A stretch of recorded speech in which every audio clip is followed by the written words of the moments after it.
make sure your network and family is on board. You'll need everybody's help that you can get.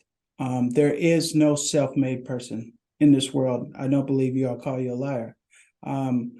It's about the people around you. Do they support you? And because there's going to be times when you're going to be doubting yourself, and they will support you, and they're going to be there for you. So, like, to me, that my biggest asset is my family. Period.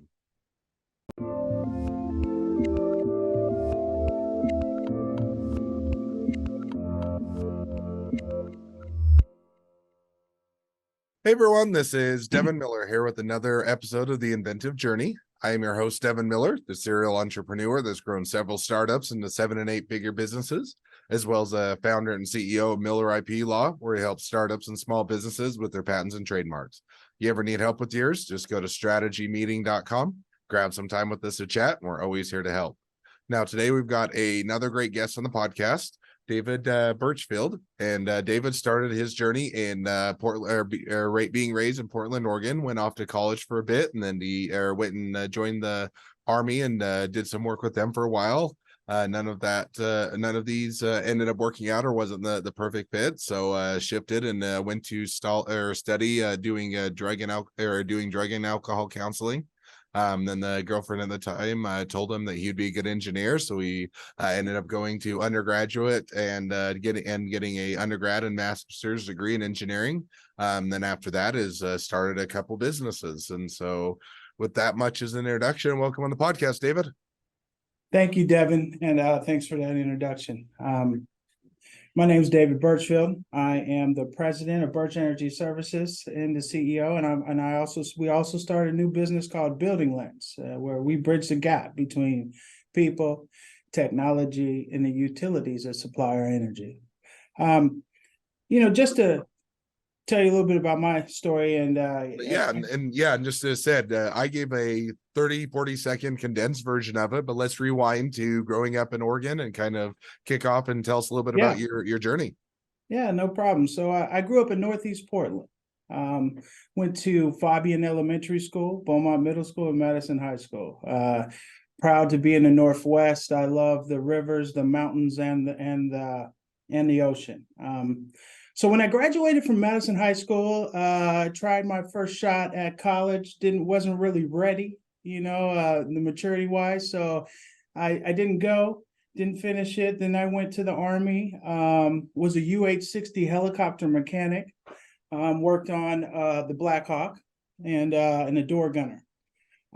Did that for about 2 years. Wasn't really something that. Didn't fit completely. So I came back home to Portland. After that, I kind of grew up in living life, trying to work on hourly jobs, actually doing stuff like stocking and driving forklifts. So worked, some labor jobs for a while.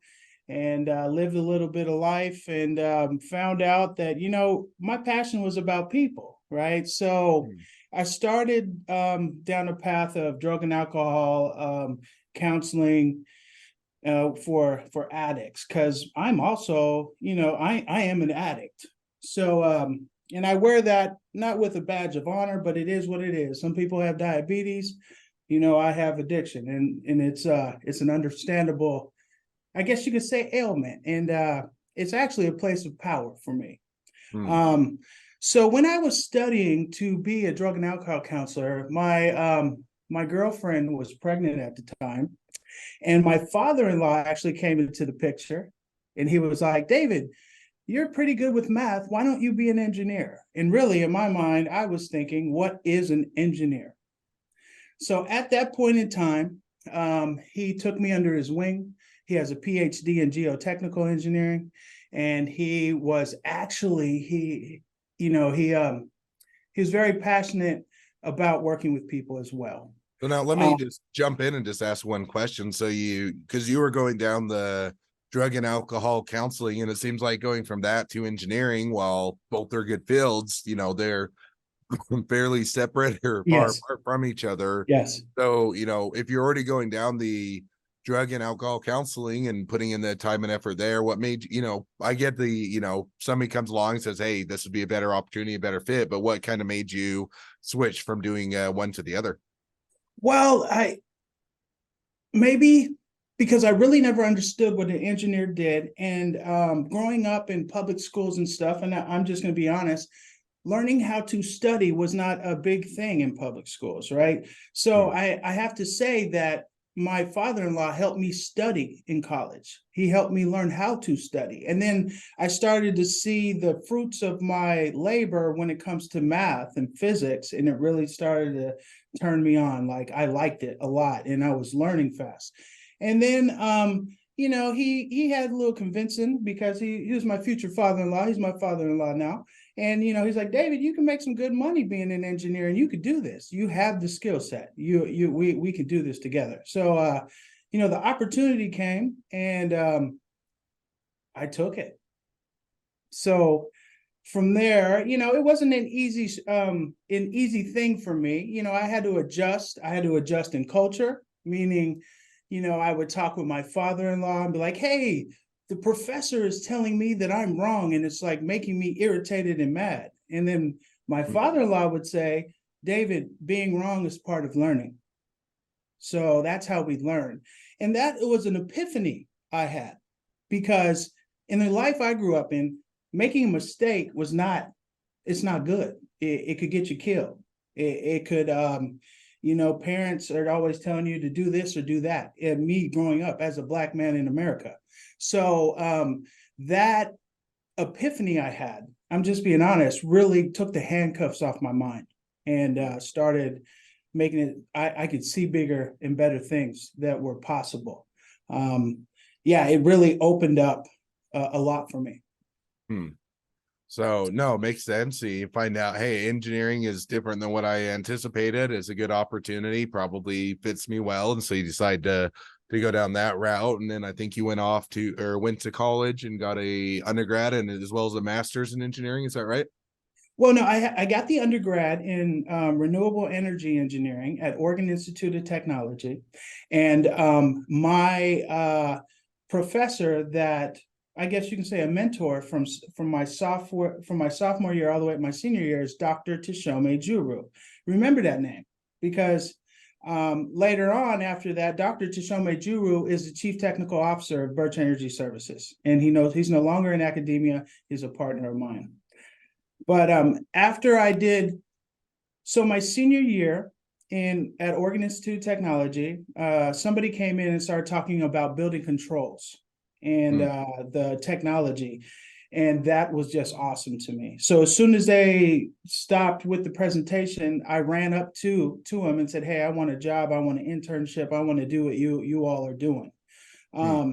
So I pursued that, and I started working full-time as a application controls engineer for ESC automation. And I was able to work on buildings like Edith Green, Wendell Wyatt in Portland, Oregon, and such. But that really gave me my love for the built environment and the technology and energy efficiency. So when I got my master's degree was after I started working at Northright. And when I started working at Northright, I started working with Dr. Patrick O'Neill. Now, Patrick was he was a great boss, great mentor as well. I would say, Patrick, this and that. And he would, and I'd say, what should I do? And he would say, hey, David, you're the professional. You tell me what to do.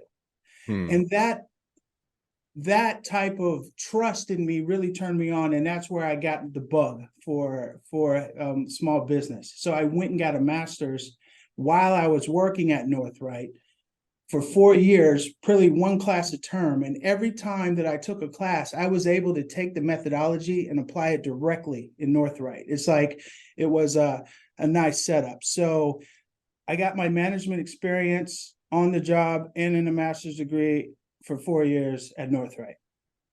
So now you say, okay, got the experience, had the ability to go get the degree and have the now coming out with the master's. Now, Yeah. did you keep working there, or was that the point that you said, "Hey, I'm ready to go do my own business," or kind of how did you to make that transition? Yeah, that's a good question. So at Northright, we were help developing a small building control system called AgileVolt, which I helped develop. And then Patrick sold his businesses and to Building IQ and Jewel Smart. And I was part of those acquisitions and helping him or helping the company get purchased. I was part of it. At that point in time, management changed, things changed. They kind of started going in a different direction. And that was a time when I was like, okay, I helped somebody get acquired and I helped them sell their company. Now it's time. Now I gotta go and I want to try my own. I didn't go directly out on my own though.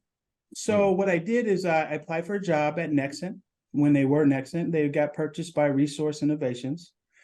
I applied for a job at Nexent with Jacob James. Now, Jacob James is a name we all should remember too. So I was working as a senior energy engineer at Nexent, and Jacob James was my boss. And I've already started Birch Energy Services in 2017. Just flailing around trying to do business. Didn't really understand how to do business, but I'm a pretty stubborn guy and I'll just keep running at the wall until I figure it out. So I started that in 2017, and it was 2019 when Jacob James came to me and said, David, we know you were the director of engineering at Jewel Smart. We know you can run a team. You should start your own business and partner with us on this contract we're going after. And the hair on my back stood up. I was like, Jacob, I have a business. Now, Jacob also went to college with me at Oregon Institute of Technology, and he also was in the class with Dr. Tishome Juru. So I told Jacob, I was like, yes, I have two partners as well. Dr. Tishome Juru, our undergraduate professor, and Kwesi Tang, who was actually my first partner at Birch Energy Services. And I met him at Portland State in my master's degree. So when Jacob heard that, he was excited. He ran it up the flagpole. The VP said it was a good deal. They let me out on my own with a contract, and I was the first employee, 2020, April 1st. And right now, Birch Energy has 23 employees. And That's awesome. We're doing pretty good. And we started another company called Building Lens. No, that's awesome. Now let rewind just a little bit, because you mentioned kind of having the opportunity, finding the right partners, people you already had air connections with and worked with previously.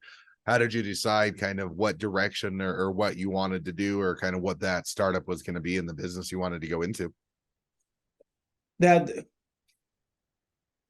So that was started when I was witnessing the inefficiencies in the demand side management for energy efficiency programs. So at Northright, I would work with institutions such as Energy Trust of Oregon, NYSERDA, ComEd, Con Ed, all these utilities, and we would do projects where we'd estimate the savings of different components or retrofits in buildings. And I've been through that process many times. Like I dream about the type of analysis I did when I was an engineer. So I've been witnessing the inefficiencies in the market before clean energy was cool. I've been doing clean energy since 2008. So with that, I've always had ideas of, hey, we could do this better, or this would be better, or small building control systems are not really at the technology level yet. I've been witnessing the evolution of the technology and the energy efficiency field for the last 10 plus years. So really, my businesses have always been, hey, I see these inefficiencies. I see how they're working it now. I could do it better, faster, cheaper, and make everybody more happy. No, makes perfect sense, and sounds like a good path. So you started that, you said around 2020, is that right? So 2017 is when Birch Energy began. And then 2020 is when 2020, April 1st is when I became the first employee. Oh, awesome. Yeah. So you started 2017, officially became the first employee at that point. Now, as you're starting out, you mentioned kind of where you're at today, but as you're starting out trying to get things going, did it take off? It was a rocket ship to the top, and it was, everything went awesome and money is raining down from the skies? Or are you teetering on the bank or verge of bankruptcy and not knowing how to where the Yeah. next paycheck's coming from, or somewhere in the middle? But walk us through a little bit of, as things got started, how it went. Yeah, the great. Yeah, it wasn't a rocket ship. It was a grind, a scrap, a fight. It took a lot of faith, and I can describe it as I'm watching the bank account, working as hard as I can, trying to get more work on the books, and it was more just I was too stubborn to let my bank account drop below a rate where I couldn't support what we're doing. And that first from April 1st, 2020, probably on till the next year, April, was a very rough time, in my personal life. But I got a strong family who they understood what we were trying to do. So yeah, it was very stressful, but it's just you got to have faith in what you're doing and keep moving forward. And I had the attitude of, hey, even if I fail, I've already won because I have started this thing. I've been an employee. I've got it moving. So let's try to make it continue to grow. And if I do not make it, I will have learned a lot. So it's just an attitude adjustment, really. No, makes sense. Sounds like you figured out a great, the strategy is push through and keep working hard, and or be too stubborn to fail, and more often than not, then you're going to find that success and be able to make a great go of it. So now you've talked a little bit about where you guys are at today, but where do you guys see yourselves headed in the next 6 to 12 months? What's the trajectory? So Birch Energy Services is going to continue to be a utility consulting firm. We do everything for the demand side of the utility. Now, Building Lens is a technology that kind of brings it brings everything together. It bridges the gap between people in small buildings, the technology that we have available in the small buildings, we help them understand that. And then we help the utilities understand the people in the small buildings. You see, that's really the essence of my experience, is that I've been down at the ground in application engineering, stroking dampers at hospitals and buildings.